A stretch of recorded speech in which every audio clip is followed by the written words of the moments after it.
Hello everyone! In this video, we will go over some new features we have recently introduced to our platform. The first one relates to the box labels you receive for your FBA shipments. If your labels are printing vertically like the one shown here when they should be horizontal, you can now get the correct version directly through Bookz Pro. The properly formatted label looks like this.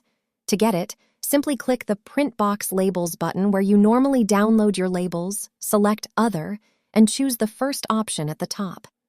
All label formats provided by Amazon's API are available here, but the one at the top is the one you will need. The second feature involves your eBay listings created through FBM Pro.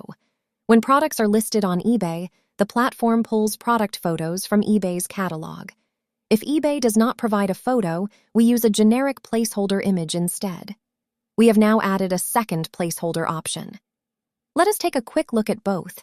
The one we have been using up until now is the simple book image you see here.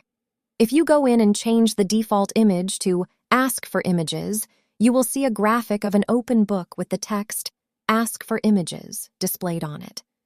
Why does this matter?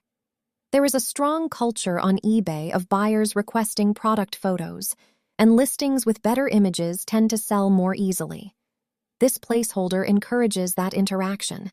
Lastly, the feature we previously called Price Offset used to support fixed amount adjustments only, meaning you could set your eBay price to be a specific dollar amount above or below your Amazon price. We have now added percentage-based adjustments as well. Those are all of the updates for this week.